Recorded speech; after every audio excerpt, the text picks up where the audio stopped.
बलूचिस्तान में उर्दू अदब, इस हवाले से आज की हमारी गुफ्तगू है। उर्दू अदब के बड़े नाम हमारे साथ हैं। डॉक्टर ज़ियाउल हसन साहब, जो उर्दू के तनकीद के हवाले से बड़े नाम हैं, शायर हैं, मुहक्किक हैं।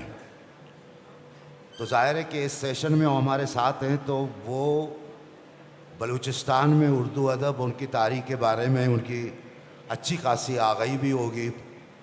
और उसके साथ आगा गुल, जिस तरह हम कहते हैं कि बलूचिस्तान में उर्दू शायरी, जिसमें बलूचिस्तान की ज़मीन, खुशबू और महक कताशात की शायरी में मौजूद है, और इस तरह की एक रिवायत उन्होंने अपनी फिक्शन में पैदा करने की कोशिश की, जो इससे पहले मैं समझता हूँ कि उर्दू की फिक्शन में इस तरह की रिवायत नहीं है कि एक आप उस इलाके के लफ्ज़ियात को इस्तेमाल करें, वो वहाँ की ज़मीन और लोकेल और लैंडस्केप को अपनी कहानियों में बयान करने की कोशिश करें, बल्कि अक्सर उसका बयानिया जो उर्दू कहानी की है, इनके यहाँ नहीं है, इनकी अपनी एक बयानिया है। तो इसके साथ मोहसिन शकील साहब बड़े महरूफ शायर हैं उर्दू के, कौन उनको नहीं जानता, हम सब उनको जानते हैं। और उसके साथ कंदील बदर, जो एक इल्मी अदबी घराने से ताल्लुक़ रखती हैं, शायरा हैं। तो हम कोशिश करते हैं, इस सेशन के बहुत सारे तरीके हो सकते हैं जो मैंने सोचा था, मगर ये तरीका बड़ा सहल आसान बनाने की कोशिश करेंगे कि सबसे पहले मैं चाहूँगा, ज़िया साहब तो मेरे साथ हैं, मगर गुल साहब से, आगा गुल से, कि बलूचिस्तान में आप पहले, क्योंकि बहुत सारे ऐसे सामाईन इस वक्त हमारे दरमियान मौजूद हैं जो फिक्शन को तो जानते हैं, कहानी को जानते हैं, मगर ये नहीं जानते कि बलूचिस्तान में फिक्शन की रिवायत कब शुरू होती है। जी हाँ, यानी बलूचिस्तान में उर्दू फिक्शन की रिवायत। दरअसल ये ना कि बलूचिस्तान को कोई 200 साल से हम कह सकते हैं कि उर्दू ज़ुबान यहाँ पर है, क्योंकि 1883 में जब अंग्रेज़ आए, वो अपने साथ सरकारी मुलाजिम लाए, तो वो उर्दू यहाँ पर डेवलप होने लगी। इसके अलावा जो शुरू के महकमे थे, दरअसल कोयटा शहर जो है, दरअसल ये छावनी तक, करानी तक, कोयटा उसका सेटेलाइट है। कोयटा को आबाद किया गया ताकि उनके खादिम और मशीनें वगैरह ठीक करने के, वर्दियाँ सप्लाई करना वगैरह। तो यहाँ पर जो लोग थे, उन्होंने उर्दू को प्रमोट किया। तो जब उन्होंने उर्दू को प्रमोट किया, तो एक दिलचस्प बात आपको मैं बताऊं कि 13 नवंबर 1839 को कल्लात पर हमला करके बलूचिस्तान को एक कॉलोनी बना दिया गया। उस वक्त से आज तक ये कॉलोनी है। तो चूँकि ये कॉलोनी है, तो कॉलोनी में खौफ बड़ा होता है कि हमारे जो कॉलोनियल सब्जेक्ट हैं, हमारे ग़ुलाम बगावत ना कर दे, लड़े ना। लिहाजा बलूचिस्तान में कोई प्रिंटिंग प्रेस नहीं लगाया गया, लगाने की इजाज़त नहीं दी गई। कर्नल विक्टर के नाम पर, कर्नल अल्बर्ट के नाम पर 2 प्रेस लगे। कर्नल अल्बर्ट का जो प्रेस था वो तो चला है, लेकिन जो विक्टर का था वो 35 के ज़लज़ले में ख़त्म हुआ, फिर दोबारा नहीं चल सका। तो ये पाबंदी थी कि आप कुछ नहीं लिख सकते, आप कुछ नहीं छपवा सकते। ये 2 जो प्रिंटिंग प्रेस थे, ये सिर्फ सरकारी काम छापते थे। लिहाजा हमारे जो अफसाना निगार थे, हमारे जो फिक्शन राइटर थे, वो हैरान थे कि हम इसको शाया किस में करें। लिहाजा आप लोग सुनकर बड़े हैरान हो गए कि बलोचों के जो पहले अदबी थे वो पहाड़ी चट्टानें थी, वो जाके वहाँ लिख देते थे, ये उनका एक इजहार था। फिर वो लेविस वाले जाके उनको मिटाते थे। पहले जो तहरीरी तौर पर आया 1920 में हमारा शम्सगर्दी, वो पहला एक पम्फलेट आया, वहाँ से हमारी इब्तदा शुरू हुई हमारे अफसाने की। अफसाना एक टेक्निकल बात है। पहले जितने भी अफसाना निगार हैं, हम उनको एहतरामत कहते हैं अफसाना निगार है, एक्चुअली वो अफसाने नहीं है, वो ज़िमनी कहानियाँ हैं। बलूचिस्तान में इखबार छापने पर भी पाबंदी थी, इखबार लाने पर भी पाबंदी थी। इवन जब मैं छोटा बच्चा था, मेरे वालिद की एक्सप्लेनेशन कॉल हुई, मोहम्मद अकबर ख़ान क्या आप इखबार पढ़ते हुए पाए गए हैं? तो मैं छोटा था, मुझे नहीं पता उन्होंने फिर उसका क्या जवाब दिया कि मैं इखबार पढ़ता नहीं पढ़ता था। तो हमारे लोग कराची, और कराची उनको नज़दीक पड़ता था, उस ज़माने में ये सड़क बनी थी खुदार वाली, वो कराची से अखबार छपवाते थे, उसमें वो चीज़ें लाते थे। चूँकि बलूचिस्तान में अखबार लाने में पाबंदी है, वो डाक के ज़रिए वो लिफाफों में भिजवाते थे। अफसाना देखे, जैसे मोहसिन शकील बैठे हैं, कंदील बदर, शायरी सुनने की चीज़ है, शायरी सुनने की चीज़ है, अफसाना पढ़ने की चीज़ है, नावल पढ़ने की चीज़ है। तो नावल अफसाना एक फ़्लो में लिखा जाता है, मतलब एक फ़्लो में पढ़ा जाता है, लेकिन हमारे जो इब्तदाई अफसाने वो किस्तों में दे। अखबार आ गया, उसमें एक अफसाने का टुकड़ा आ गया, फिर दूसरा अखबार है, अगले हफ्ते देखे दूसरा टुकड़ा आ गया। तो वो चीज़ नहीं हो सकी। एक नई जनरेशन जो आप हैं, मैं आपको बताना चाहता हूँ कि इतनी पाबंदी थी कि हमारे दफ्तरों में जब साइक्लोस्टाइल मशीन थी तो इंटेलिजेंस CID वाले आकर हर महीने चेक करते थे कि आपने अपने साइक्लोस्टाइल मशीन से कितने कागज़ निकाले हैं। आप सरकारी कागज़ निकालेंगे, कोई तहरीर, कोई अफसाना, कोई चीज़ तो नहीं निकाला। हर हफ्ते, हर महीने फिर उनको जवाब देना पड़ता था। तो हमारी जो रवायत थी अफसाने की, वो इसलिए नहीं हो सकी कि कुछ फ़नी टाइप के एजम्पशन है। इसी तरह हमारे लिटरेचर को बलूचिस्तान में बतौर हथियार इस्तेमाल किया गया, बतौर टूल इस्तेमाल किया गया। मसलन कलात पर जब हमला हुआ 58 में, उसके फ़ौरन बाद वहाँ मुशायरा किया गया, शायरों को बाई फोर्स पकड़ कर ले गए। कलात में मुशायरा, अफसाने, ये वो तमाशा। 1912 में जो पहले मुशायरा हुआ, सरकार ने पैसे दिए थे 250 रुपये कि आप शायरी करें, ज़मीन ग्राउंड की बात कोई ना करे, ज़मीन की बात ना करे। आप देखें कि हमारे जो अफसाने में जो रोमांस आया है, वो रोमांस हमारी चॉइस नहीं है। एक्चुअली जंग प्लासी के बाद तो हिंदुस्तान हो गया था, ग़ुलाम हो गया था। ये 1857 तक तो वो उनके वजीफ़ा खोर थे जिनको वो पैसे देते थे, क्योंकि इसको हम कहते हैं फैसिलिटेटर। जैसे बलूचिस्तान की हुकूमत जिनके ज़रिए चल रही है वो फैसिलिटेटर है, बोलते तो बलूची है, तो लोग फिर नाराज़ नहीं होते। इसी तरह हमारे जो मुसलमान जो थे बादशाह, ये सारे बेचारे दिहाड़ीदार थे, और लेकिन चूँकि मुसलमान खुश थे कि हमारा मुसलमान है बादशाह, तो बड़े खुश होते थे। उन पर यह पाबंदी थी कि सवाए मोहब्बत के आप कुछ बात नहीं करेंगे, वरना मारे जाएंगे, आपको हटा दिया जाएगा। जैसे आजकल टेलीविज़न में नहीं जो शादी खेलते हैं, शादी मेरी शादी, उसकी शादी, किसकी शादी, ये शादी जो खेलते हैं।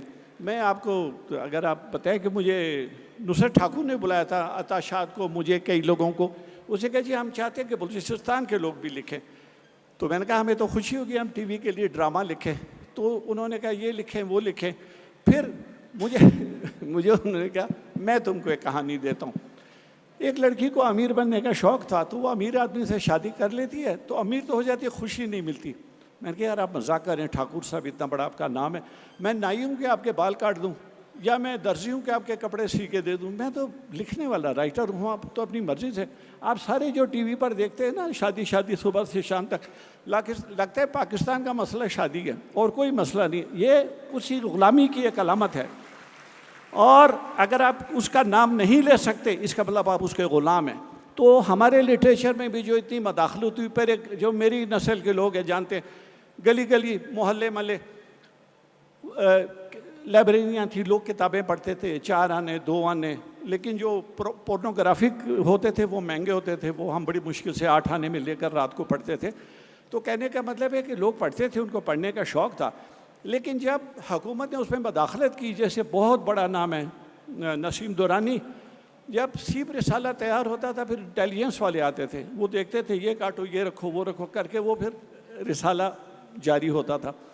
बात यह है कि जब लिटरेचर में सरकार अभी जैसे एक साहब हमारे कह रहे थे कि नौजवान सोचे कैसे नहीं, जिसमें 7वीं सदी में मुंजमद करके जिस कौम को रखा हुआ है, वो आदमी कैसे सोचेगा, आप मुझे बताएं।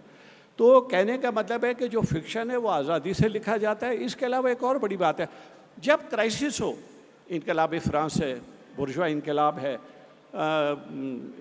जो अमेरिकन सिविल वॉर है, ये सारी बातें जितनी भी आप देख रहे हैं, उसमें फिर एक क्लास का लिटरेचर पैदा, शाहकार पैदा होते हैं।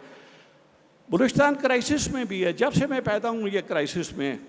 बहुत सारे लोग हमारे गायब हैं, इधर है उधर, लेकिन बड़ा लिटरेचर भी नहीं पैदा होता। उसकी वजह हुकूमत की बहुत मुदाखलत है, और ये एक मज़ाहिया टाइप के, मेरे लिहाज से तो मज़ाहिया लगते हैं।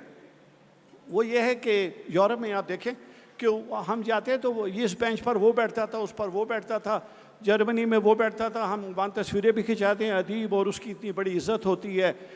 आइंस्टाइन के मकान को हम तबर्रक के तौर पर देखते हैं या और जो भी राइटर हैं, लेकिन हमारे सड़कें भी हमला आवरों के नाम पर हैं। वो दहशतगर्द जो कल्चर को ख़त्म करने के लिए आए, जिन्होंने हमारे मिलिया मेट कर दिया, इसीलिए इसको कहते थे, इसका नाम भी है को हिंदू कुश, यानी लूट के इतना ले जाते थे कि लोग गिर गिर के मर जाते थे भूखे प्यासे, इसलिए उस पहाड़ का नाम है को हिंदू कुश, हिंदू को मारने वाला पहाड़। तो कहने का मतलब है कि इन्होंने कहा कि जी सोल्जर और उसको एक पेज पर रखें। इसके लिए पहले जनरल रहीमुद्दीन साहब का कलम कबीला बना था कि एक पेज पर रखें, यानी शायर अदीब और सोल्जर एक पेज पर हो, तो ये कैसे मुमकिन है? जब जंग होगी वो तो वो इनकी जो है गज़ल पढ़ना शुरू कर देगा, क्योंकि वो तो एक पेज पर होगा। उसके बाद दूसरा यहाँ पर हुआ कोयटा राइटर फोरम कि दोनों के एक पेज पर। मैं कह देखिए ये तो मुमकिन ही नहीं है, ये कैसे एक पेज पर हैं? तो गवर्नमेंट कहती है दोनों एक पेज पर लें।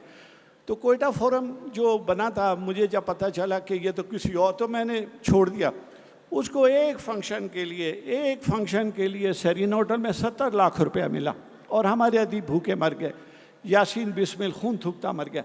तो कहने का मतलब है कि लिटरेचर जब भी देखें, अगर अरिस्टोटल की एकेडमी थी, अगर अलेक्जेंडर ऑफ मैसिडोनिया उसको फाइनेंस ना करता, वो नहीं चल सकती थी। और मैं आपको बताता हूँ, मेरे बच्चे चाहे वो बलूची में लिखे, बरावी में लिखे, पश्तो में लिखे, अंग्रेज़ी में लिखे, जिस ज़ुबान में लिखे, एक्चुअली अदीबों की दो किस्में होती हैं। एक होती है स्टेटस को वाले अदीब जो बादशाह के साथ साथ चलते हैं, वो बादशाह को खुश रखते हैं, जैसे अमीर खुसरो एक बादशाह या वो उसके दूसरा तीसरा चौथा वो हर एक के साथ बैठा हुआ हर एक को खुश कर रहा है। जैसे हमारा इलामा इकबाल साहब, वो हर एक को खुश कर रहे हैं, बादशाह भी खुश कर रहे हैं। उसके बाद जब उन्होंने कहा कि मुझे नोबेल अवार्ड नहीं मिलेगा कि ये तो पैरोकियल शायर है, तो उसने मसोलिनी वगैरह की भी तारीफ़ कर दी। वो क्वीन बरतानिया का भी वफादार नाइट है, सर कटा देगा उसके लिए, और मुसलमानों का भी। एक ये वो अदीबों की किस्में। अच्छा, इसको बोलते हैं स्टेटस को। दूसरा जो है उसको कहते हैं प्रोग्रेसिव या रेडिकल। तो हम लोग रेडिकल लोग हैं, हम सरकार दरबार के मरदूत, उनको हम आने नहीं देते। कई दफ़ा इस फंक्शन में मेरा नाम आगा साहब, हम आपकी मेरा नाम कैसे आ गया? तरफ ज़रूर आएंगे, फिर सिलसिले में गुफ्तगू जारी रहेगी। तो अब हम मोहसिन साहब हमारे साथ हैं, बड़ा अरसा हुआ है मैंने उसको देखे हुए, तो अगरचे उनकी किताबें हम तक पहुंचती हैं। एक सवाल हमेशा ये कायम होता है, जैसे मैंने आगा गुल से कहा कि वहाँ पंजाब में, लाहौर में, कराची में फिक्शन की रवायत पर या कोई थीसिस लिखी जाती है तो उसमें कभी बलूचिस्तान का जिक्र नहीं होता। तो आप बड़े दायरे से कट चुके हैं। इस सवाल के जवाब तो हम डॉक्टर ज़िया साहब से पूछते हैं कि इसकी वजूहात क्या हैं। आपसे ये सवाल है कि मुल्ला मोहम्मद हसन से लेकर आबिद शाह आबिद तक, गुलकान नसीर, अताशा तक और हाब तक, आपके ज़माने तक आते हुए, तो बलूचिस्तान की जो गज़ल है, ये बलूचिस्तान की नज़्म है। वाकई हम इसको एक खलक दबिस्तान का नाम दे सकते हैं, जिस तरह के लखनवी दबिस्तान है, देहलवी दबिस्तान है। जिस तरह के मुनीर न्याजी ने कहा, भाई कराची में कोई शायर मायर नहीं होता है, जो शायर होता है वो लाहौर के होते हैं। तो आपसे ये सवाल है कि आप जब अपनी शनाख्त कराएंगे कि वाकई आप गज़ल लिख रहे थे, इतने सारे शोरा आ गए चले गए, उन्होंने लिखा, तो आपके यहाँ एक ऐसी रवायत आ गई तो हम कह सकें कि ये बलूचिस्तान की गज़ल है। असल में तहज़ीबी तौर पर जब हम देखते हैं तो ज़बान जो है अपना इज़हार, ज़ाहिर है उसका सबसे बड़ा टूल जो है वो लफ्ज़ होता है, और लफ्ज़ के ज़रिए से ही बात सामने आती है।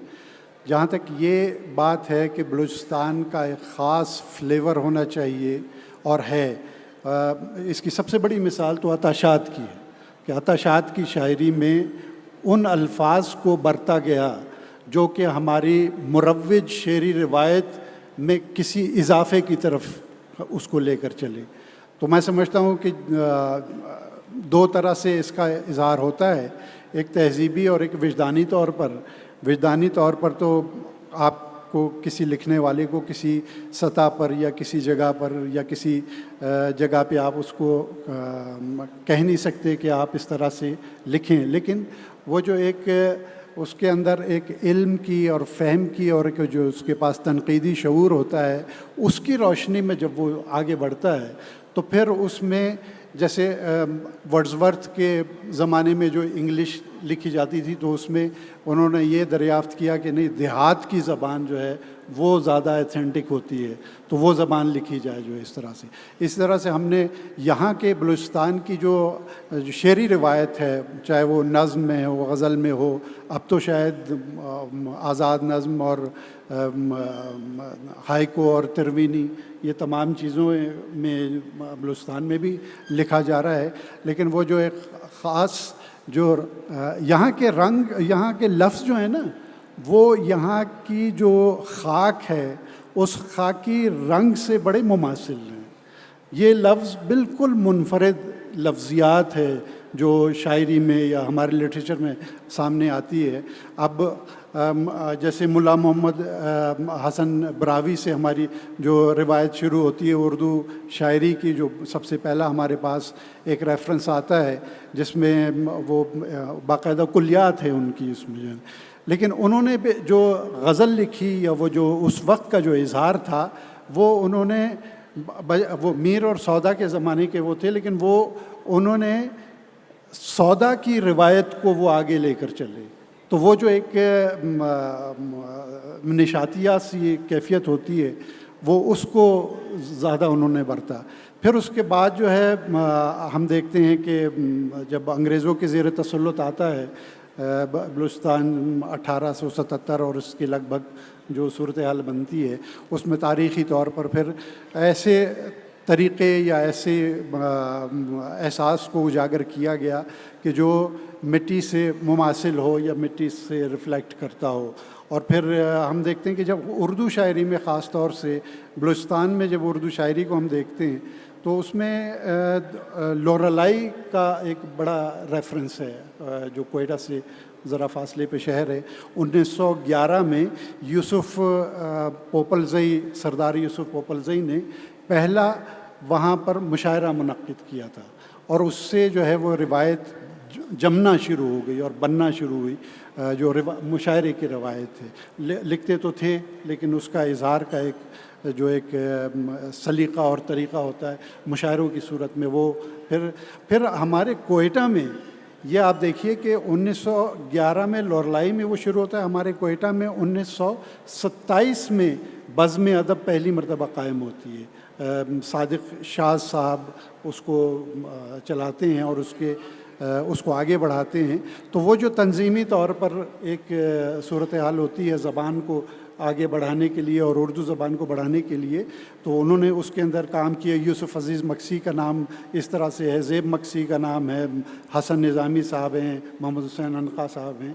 और उसके बाद फिर मैं देखता हूँ कि ये क़याम पाकिस्तान तक एक सूरत हाल चलती है। उसमें शेर के जो मौज़ूआत हैं उसमें किस तरीक़े से अपनी बात को कहना है, किस सलीक़े से अपनी बात को कहना है, किस तरह से बरतना है अल्फाज को और उसमें कैसा एहसास उजागर करना है। वो उस ज़माने में ज़ाहिर अंग्रेज़ों के ख़िलाफ़ जो सूरत हाल चल रही थी उसमें उस एहसास के तहत लिखा गया। फिर क़याम पाकिस्तान के बाद फिर जो लिटरेचर है और वो उसके अंदर फिर गुल खान नसीर आते हैं, अता शाद आते हैं और हनफी बाकरी साहब आते हैं, ऐन सलाम साहब आते हैं। ऐन सलाम साहब का शेर मैं आप लोगों को सुनाऊं कि उम्र के वक्त के साथ बढ़ रही है सलाम, ये मेरी उम्र है कि हैरत है। अब ये इतना खूबसूरत शेर है कि जो मतलब जो हम जो जिससे अपने आप को जो एहसास जो ख़ास तौर से जब एक मैच्योरिटी की तरफ जाते हैं तो उसमें जो एहसास उजागर होता है इंसान में, उसका रिफ्लेक्शन कैसे सामने आता है। और फिर इसी तरह से असर जलीली साहब का मैं आपको एक शेर सुनाता हूँ कि सहर हुई तो उसी ने मुझे बुझा भी दिया, सहर हुई तो उसी ने मुझे बुझा भी दिया, तमाम रात जला जिसकी अंजुमन के लिए।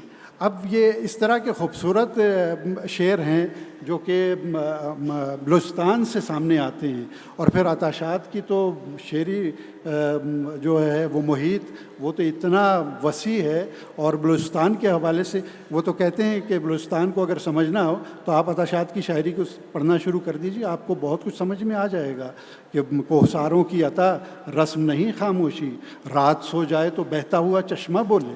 तो अब ये तो सिर्फ़ और सिर्फ हमारे बलूचिस्तान का वो एहसास है ना कि जब वो मतलब इसको आप जो इसके जो बैनुसतूर मानी हैं वो भी मौजूद हैं, और सामने भी किस कदर खूबसूरत तिमसाल सामने आती है, कितनी खूबसूरत हमारे पास वो पेंटिंग बन के सामने आती है। तो हम इस तरह से जो देखते हैं, और फिर उसके बाद जो अता भाई के अताशात के बाद जो उनके साथ साथ जो कंट्रीब्यूशन सामने आता है वो सईद गौहर का बहुत अहम कंट्रीब्यूशन है। सैफुल मुलूक आँखें कश्मीर जिस्म तेरा, हुस्ने ख्वाब जिसकी ताबीर जिस्म तेरा। अब ये सईद गौहर का इतना खूबसूरत शेर है, और इस तरह से आबिद शाह आबिद हैं उनके वो आते हैं। लेकिन ये फिर हमारे बुज़ुर्ग चलते रहे, उन्होंने अशार कहते रहे, और फिर जैसे वक्त गुज़रा और फिर आप देखिए कि अब जो टेक्नोलॉजी का और ख़ास तौर से जो हमारे पास डिजिटल टेक्नोलॉजी है, इसके दौर में जो लोग सामने आ रहे हैं उनके अंदर वो एहसास है जो कि इंटरनेशनल वो एहसास है, अब वो आलमी तौर पर ग्लोबल फीलिंग्स के साथ हैं। तो उसमें जो बहुत अहम लोग हैं, बैरम गौरी हैं, बहुत अच्छा शेर लिखते हैं, और इसी तरह से जो है और भी हमारे जो बलूचिस्तान के जो ताज़ा लिखने वाले हैं, दानियाल तरीर था, उसका बड़ा खूबसूरत काम सामने आया और रिफ्लेक्शन आया सामने। तो मैं समझता हूँ कि ख़ुसूसी तौर पर हम जो बलूचिस्तान को एक अंदाज़ में महसूस कराना चाहते हैं, उसमें उर्दू गज़ल के थ्रू और उर्दू गज़ल और नज़्म दोनों के ज़रिए से, और फिर जो दूसरी असनाफ़ को जिस तरह से अपनाया गया, उसके अंदर भी जो है वो बलूचिस्तान का एक बिल्कुल मुख्तलिफ रिफ्लेक्शन सामने आता है। और इसके अंदर जो हमारी जो एक ताज़ा लिखने वाले हैं वो अपनी एफ़र्ट तो कर रहे हैं, लेकिन ज़ाहिर है ये विजदानी अमल है, इसके अंदर तो आप रोक तो सकते नहीं। लिखने वाले का काम तो लिखने का, वो जो उसके ऊपर होता है कि वो मजबूर होता है लिखने के लिए। तो ये एक लिखने के साथ साथ उसको बयान करना और सलीक़े से बयान करना, और फिर अपनी इस खूबसूरत सरज़मीन को लेकर चलने में बहुत बड़ा हिस्सा है और बहुत लोगों का है। अगर हम नाम लेना शुरू करते हैं माहिर अफ़गानी का और नसीम अहमद नसीम का, इनामुल हक कौसर का, प्रोफेसर मुश्तबा हुसैन का, डॉक्टर फ़ारूक अहमद का, ये ऐसे लोग हैं कि जिन्होंने जो है बहुत बड़ा काम किया यहाँ रह कर जो है। तो मैं समझता हूँ कि जो एक उर्दू ज़बान के हवाले से बलूचिस्तान को जो महसूस कराया इन्होंने, लेकिन जो आज के अहद में जो एक बहुत बड़ी बात जो अभी आपने जिसकी तरफ इशारा भी किया कि दूसरे शहरों से हम ज़रा से फासले पर महसूस किए जाते हैं, तो उनके साथ वो इंटरेक्शन नहीं होता या वो उस तरह से खुल के बात नहीं होती, फासले हैं ज़ाहिर है। और हरदम हम उनका काम तो सारा जानते हैं, लेकिन हमारा काम उन तक बहुत कम पहुंचता है। और जितना संजीदगी से यहाँ पर काम हो रहा है, जो आर्टिस्टिक वैल्यू लेकर के जो काम यहाँ पर हो रहा है, वो उसका एहसास वहाँ पर नहीं है। वहाँ का जो ख़ुसूस तौर पर अगर हम कहें कि जो तनकीद लिखने वाले हैं, जो कि किसी भी फ़नपारे को उसकी तशरीह या उसके हवाले से जो गुफ्तगू को आगे बढ़ाते हैं, वो लोग इसकी तरफ ज़रा कम माइल होते हैं। और इसका उनको एहसास होना चाहिए कि अब मैं आपको एक बात कहते हुए फिर आप कंदील से भी बात कीजिएगा कि कुल पाकिस्तान मुशायरे का लफ्ज़ इस्तेमाल होता है, लेकिन उसके अंदर बलूचिस्तान या कोयटा का कोई शायर नहीं होता। अब उसको कुल पाकिस्तान नहीं कहना चाहिए, मैं तो कहता हूँ उसको मुशायरा कह दीजिए, उस महफिल मुशायरा या मुशायरा आप जो भी उसको, लेकिन उसके अंदर फिर शमूलियत तो होना चाहिए। और जब वो आएगी, वो रिफ्लेक्शन आएगा, तो फिर लोगों को पता चलेगा कि यहाँ की ज़मीन, यहाँ की खाक, यहाँ की मिट्टी, उसका रंग क्या है और वो किस तरह से सोचता है। मेहरबानी मोहसिन शकील साहब, आपसे फिर हम ये सिलसिले गुफ्तगू के चलाएंगे आगे। तो कंदील बदर जो हमारे साथ हैं, अदबी घराने से उनका ताल्लुक़ है। तो मैं जब कराची से माहनामा सरीर निकलता था या अहमद हमीश का तश्कील, तो वहाँ मैं एक नाम से वाकिफ़ था, रब नवाज़ माइल से। बहुत कम लोग उनका ज़िक्र करते हैं, जिस तरह के ऐन सलाम का बहुत कम ज़िक्र कहर होता है यहाँ। तो इसके एक मानी है कि हमारे यहाँ इस तरह की कोई तंजीम या इस तरह की कोई तहरीकें नहीं रही, सिर्फ चंद मखसूस लोगों का या उनकी कोई ख़ास बैठक होती है जिसमें लोग उठते बैठते हैं।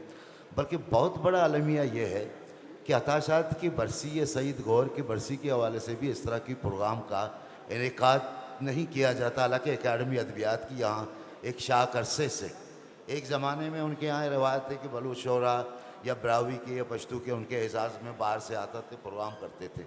अब मैं तकरीबन जो 17-18 साल से यहाँ हूँ, मैं नहीं देख रहा हूँ। बल्कि बड़ी तकलीफ़ की बात है कि अताशात इतने बड़े शायर, बहुत सारे शोरा की उन्होंने तरबियत की है।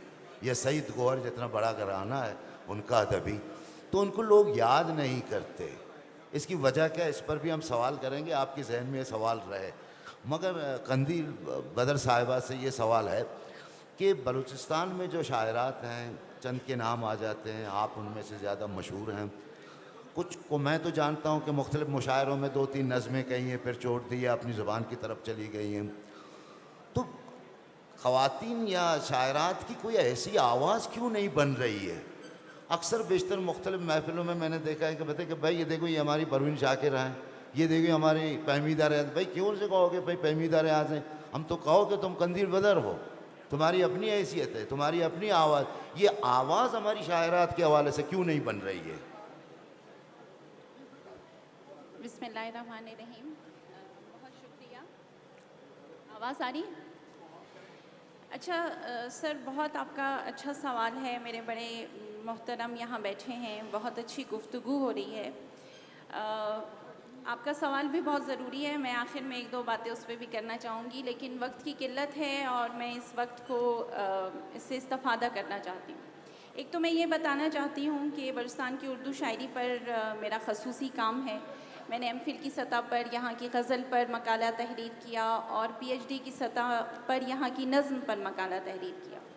तो उर्दू शायरी का एक अपने घराने के साथ साथ मैं मुंसलिक रही हूँ। बलूचिस्तान की उर्दू शायरी से बड़ा करीबी मेरा ताल्लुक़ है। तो आपने जो इससे कबल सवाल किया था कि बलूचिस्तान की शायरी की खसूसियात क्या हैं और बाहर इसका तासुर कैसा है, तो मैं भी इसमें थोड़ा सा ऐड करूँगी, क्योंकि मुझे लगता है ये सबसे ज़रूरी नुक्ता है जिसको एड्रेस होना चाहिए यहाँ पर। देखिए, बलूचिस्तान से बाहर मेरा जाना हुआ है और मैंने देखा है, जैसे अभी सर बात कर रहे थे कुल पाकिस्तान मुशायरों की, लेकिन सिर्फ कुल पाकिस्तान मुशायरे नहीं हैं, बड़े बड़े अदबी जरायद जो निकलते हैं दीगर मराकज़ से। इसी तरह जो इंतखाबात शाया होते हैं उसमें बलूचिस्तान का कहीं कोई तज़किरा मौजूद नहीं है। तो इसकी क्या वजह है? एक तो ये ज़मीनी फ़ासला, इसको भी सर ने मेंशन किया, ज़मीनी फ़ासला इतना है नहीं जितना जहनों में रासिख़ हो चुका है। कि ऐसा लगता है कि जैसे बलूचिस्तान वो चीज़ें पहुंचती ही नहीं हैं जो मरकज़ में जिन पर बात हो रही होती है। तो मैं थोड़ा सा इसको दोहरा दूँ कि हिजरत क़याम पाकिस्तान के बाद अगर वहाँ हिजरत की शायरी हो रही है तो यहाँ हो रही है, अगर वहाँ दाग दाग उजाले की बात हो रही है तो यहाँ हो रही है, अगर वहाँ तक तरक्की पसंदाना फ़िक्र और तहरीक जड़ें पकड़ रही है तो यहाँ भी उसी तरह से ये तहरीक, बल्कि तरक्की पसंदाना और मुज़ाहमत की तो जो शायरी बलूचिस्तान में हुई है उसका दूसरा कहीं कोई नमूना पेश नहीं किया जा सकता। इसके बाद लिसानी तश्कीलात हैं, जदीदियत या वजूदियत, गज़ल में तजदीद का सफ़र, नज़्म की तरफ मराजियत, यानी जब वहाँ पर नसरी नज़्म पर मुबाहिसे हो रहे थे, यहाँ पूरे वसूख के साथ नसरी नज़्म लिखी जा रही थी। तो बलूचिस्तान बिल्कुल मरकज़ से कटा हुआ नहीं है, जुड़ा हुआ है। वहाँ की तहरीकें, वहाँ के रुझानात उसी तसलसल के साथ उसी तरह से यहाँ पर यहाँ की अदब का शेर का हिस्सा बनते हैं। दूसरी बात ये है कि जो ख़ास हिस्सा है जिस पर बात होनी चाहिए वो बलूचिस्तान का अपना हिस्सा है कि उर्दू अदब के धारे तो यहाँ पर मतवाज़ी चल ही रहे हैं, लेकिन बलूचिस्तान की शायरी का एक अपना एसेंस है, एक अपना जायका है जिसकी ख़बर वहाँ मौजूद नहीं है। बलूचिस्तान के शुअरा का सबसे अहम काम ये है कि शऊरी और गैर शऊरी तौर पर उन्होंने बलूचिस्तान को उसके तमाम तर जो चीज़ों से जुड़ी हैं, उसके सियासी तनाजुर से लेकर उसके मज़ाहमती रवैयों से लेकर उसके सकाफ़त, उसके फ़ोकलोर, उसकी तारीख़, उसकी तहज़ीब, उसके लिसानी डिक्शन, हर चीज़ को उसने शऊरी या लाशऊरी तौर पर उर्दू अदब का, उर्दू शायरी का हिस्सा बना दिया है। और ये वो हिस्सा है जो बहुत खुश आहंग है, बहुत खूबसूरत है, और उर्दू की शायरी इससे फ़िलहाल बिल्कुल नाबलद है। वो नहीं जानती कि बलूचिस्तान के शुअरा ने ये कैसा रंग जो है ये दाखिल कर दिया है। तो इसमें थोड़ा सा मैं वो करूँगी कि डिक्शन हम जानते हैं संगाब और बरफाक की अलामात जो ट्रैवल हुई अताशात की आवाज़ बड़ी थी, उसकी गूंज हमें सुनाई दी कहीं कहीं बलूचिस्तान के हवाले से, लेकिन दीगर दबे हुए हैं। तो बहुत सारा डिक्शन, यहाँ के लोकल लैंग्वेजेस के अल्फाज बहुत कसरत के साथ उर्दू शायरी का हिस्सा बने हैं, यानी लिसानी इजाफ़े हमने किए हैं, हमने इस्ताराती, अलामाती, मुरक्कबाती इजाफ़े किए हैं, हमारी फ़ोकलोर, यानी आपको यहाँ मस्त और सम्मो, हानी और शह मुरीद के बाकायदा किरदार मिलेंगे। ये लैला मजनू या सोहनी महिवाल से नहीं जोड़ते, ये सम्मो और मस्त के ज़रिए बात करेंगे। तलमीहात का इजाफ़ा हुआ है, जाकर एक बुनियादी किरदार के तौर पे आपको मिलेगा। इमेजरी का इजाफ़ा हुआ है, जैसे सर ने कहा, यहाँ की जो अता चश्मों के और कोहसार और कारेज़ें और बहुत कुछ है जो यहाँ से जुड़ा हुआ है, वो हमने ऐड कर दिया उर्दू शायरी में। सकाफ़त का इजाफ़ा हुआ है, यहाँ की खाना बदोशाना तर्ज़ ज़िंदगी का, कबायली ज़िंदगी का इजाफ़ा हुआ है। इसमें मतलब चाप है, अतन है, दुस्माल है, ज़िहरूग है, मतलब जितनी भी अहम हमारी असनाफ़ थी लोकल लैंग्वेजेस की, वो सब की सब उर्दू में दाखिल हो गई। यहाँ का मौसीकी, उसका तर्ज़ अमल दाखिल हो गया। आहंग की सतह पर ये बिल्कुल तरोताज़ा शायरी है, एक ऐसी शायरी है जो आपको मरकज़ में जिसकी आवाज़ सुनाई नहीं देगी। तो मैं यहाँ पे एक और चीज़ ऐड करना चाहूँगी, फिर मौका मिले या ना मिले, बहुत बड़े लोग मेरे साथ बैठे हैं, कि हमें अब इन तमाम की रोशनी में ज़रा उर्दू शायरी को देख लेना चाहिए। मैं तमाम की बात नहीं कर रही, अक्सरियत की बात कर रही हूँ, अक़लियत की बात नहीं कर रही। खाल वहाँ बहुत बड़े नाम और बहुत बड़ी शायरी हो रही है, लेकिन अगर इस वक्त हम गौर करें तो मकासद क्या हैं वहाँ लिखी जाने वाली शायरी के बड़े मराकज़ में, मजमूई उर्दू शायरी में, तो या तो शोहरत है या ज़ाती मफादात हैं, ज़ाती तरवीज है, जिनके जो माखज़ है शायरी का बुनियादी ये बना दिया गया है।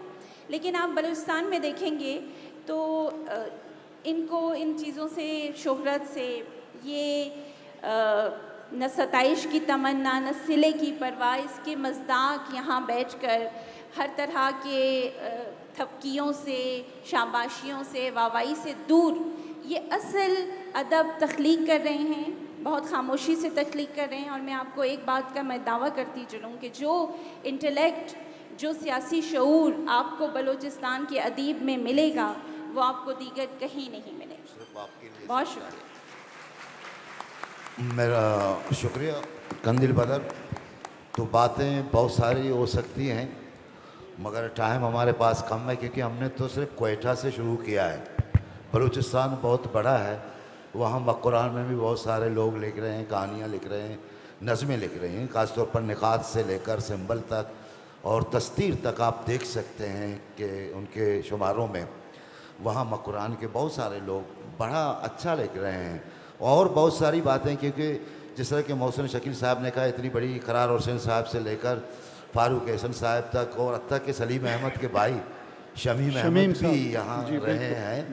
तो उन्होंने वाकई यहाँ उर्दू अदब के हवाले से बड़ा अच्छा काम किया है, बेहतरीन काम किया है।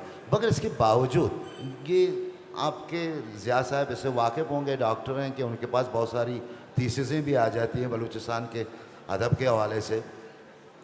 तो ये बात जो सारे हम आपने शिकायत तो नहीं है, एक हिकायत आप इसे समझे कि हमने कहा कि भाई यहाँ जो कुछ लिखा जा रहा है वो वहाँ तक पहुँचता नहीं है, या वहाँ जो लोग लिख रहे हैं उनका जिक्र ये नहीं होता।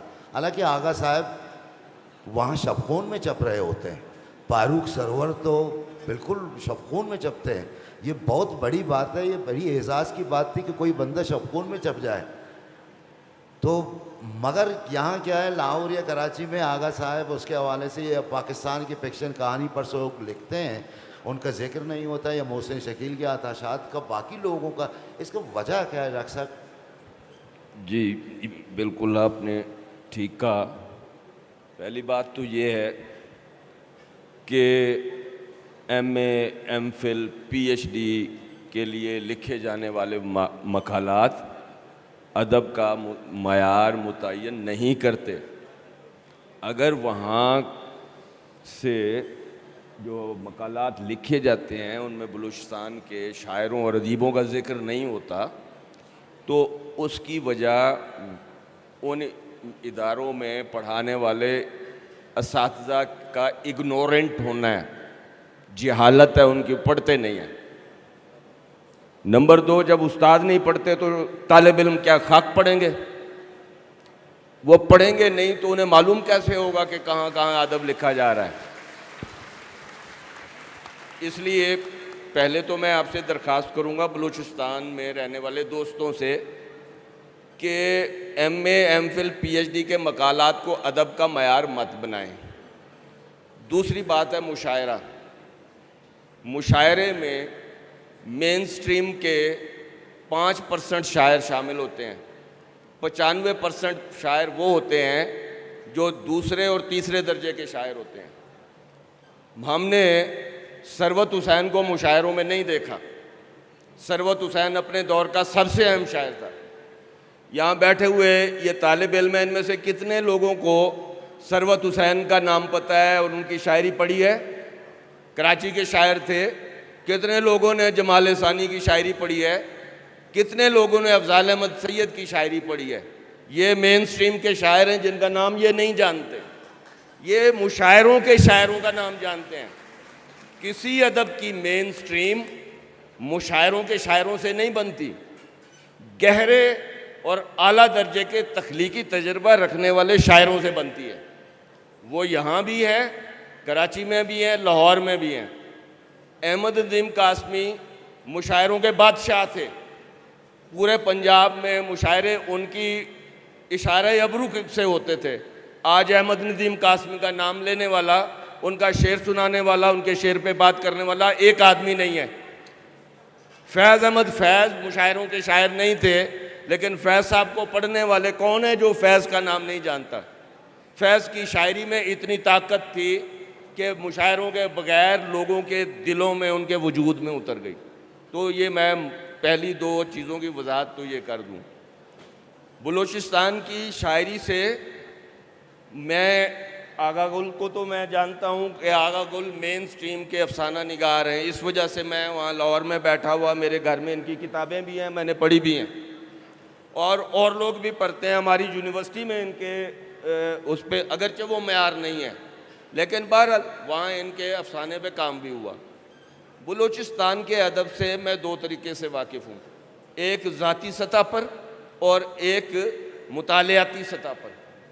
मुतालियाती सतह पर कुछ काम यहाँ बहुत अच्छा हुआ है, जैसे इनामुल हक कौसर साहब ने बड़ा अच्छा काम किया, फारूक साहब ने बड़ा अच्छा काम किया। अभी पीछे जो है ये आगा नासिर की किताब जो है, आगा मोहम्मद नासिर की किताब, ये तो तज़किरा है पूरी बलूचिस्तानी शायरी का। मैंने इसे आज अव्वल ता आखिर पढ़ा है। सबसे ज़्यादा गौर से इस पढ़ी है वो शायरी जो इसमें दी गई है, जिससे मुझे बलूचिस्तानी शायरी के बारे में जो मालूमात हुई वो मैं आपको पेश कर देता हूँ। जैसे कि पहले बात हुआ कि हसन बरावी पहले आदमी हैं जिन्होंने शायरी की, उनकी बड़ी ट्रेडिशनल सी शायरी थी। उस शायरी में कुछ भी नहीं था। उसके बाद क़याम पाकिस्तान तक बलूचिस्तान में होने वाली उर्दू शायरी में कुछ नहीं है। क्यों नहीं है? कभी हो ही नहीं सकता किसी ऐसे ज़बान की शायरी में जो उस खित्ते के कल्चर में पेनिट्रेटेड ना हो। जब ज़बान पेनिट्रेट करती है किसी खित्ते के कल्चर में, तब उसमें आला दर्जे की शायरी पैदा होती है। तो ये जो पेनिट्रेशन थी, ये क़याम पाकिस्तान के बाद आहिस्ता आहिस्ता ज़्यादा हुई है। मैंने ऐन सलाम को, रब नमाज माइल को और अता शाद को रसायल में पढ़ा। मैं इनके काम से, रसायल में छपने वाले इनके काम से या आगा गुल साहब के काम से वाकिफ़ था, उर्दू के अदबी रसायल के ज़रिए से। तो मैं 1986 में आया, को 1 महीना कोयटा में रहा। उस ज़माने में मेरी इमदाद निज़ामी साहब से मुलाकात हुई, बैरम गौरी से हुई, सदफ़ चंगेज़ी से हुई। ये 3 लोगों से मेरी मुलाकात हुई, मुलाकातें हुई बहुत सारी। तो उनसे मैं बराह रास्त, उनसे मैंने शायरी सुनी उस ज़माने में 1986 में। बहुत हम 40-50 गज़लें नज़में से कम नहीं सुनते थे, इसलिए कि उससे कम से पता नहीं चलता।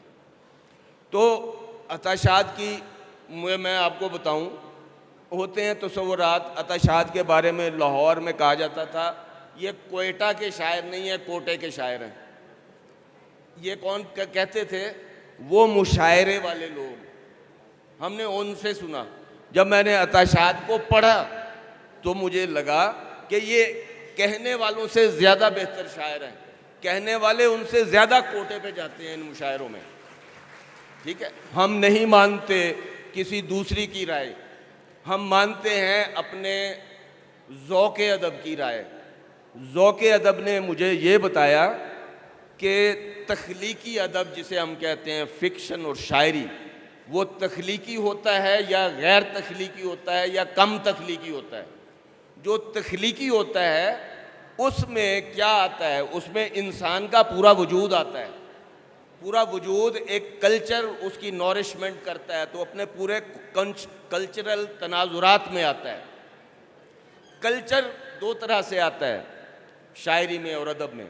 एक ये कि मसनूई तरीके से हम उसको लाते हैं कि जी हमें लोगों को पता लगे जी बलूचिस्तान का अदब कल्चर क्या है, सिंध का कल्चर क्या है, पंजाब का दही कल्चर क्या है। बहुत काम हो रहा है, बहुत 3rd क्लास नावल, अफसाने और शायरी की जा रही है जिसमें कल्चर बड़ा डोमिनेंट है। कल्चर आता है इंसान के वजूद के ज़रिए से, जो वो तख्लीकी तजर्बे का निचोड़ होता है। वो ये बताता है मैं कौन हूँ, मैं क्या हूँ, मैं कितना हूँ, मैं कैसा हूँ, मैं हूँ भी कि नहीं हूँ। ये जिस पाकिस्तान में रहते हैं हम, ये आप सब जो बैठे हुए हैं, आप नहीं हैं। पाकिस्तान की फैसला साज ताकतों के सामने आप कोई है ही नहीं। You are nobody. तो आप जो नहीं हैं, वो हमारा शायर और हमारा अदीब बताता है कि आप ही हैं, वो नहीं हैं। वो मर जाते हैं। जो आज आपको कह रहे हैं कि आप नहीं हैं, वो मर जाते हैं।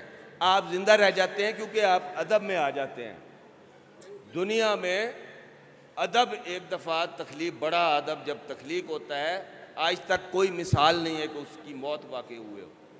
अदब के साथ उस खित्ते में रहने वाले लोग भी इमॉर्टल हो जाते हैं क्योंकि वो उनके वजूद को बयान करता है। तो बलूचिस्तान में जो उर्दू अदब है वो 60 की दहाई के बाद आपके वजूद का इजहार बना, आपके कल्चर का इजहार बना।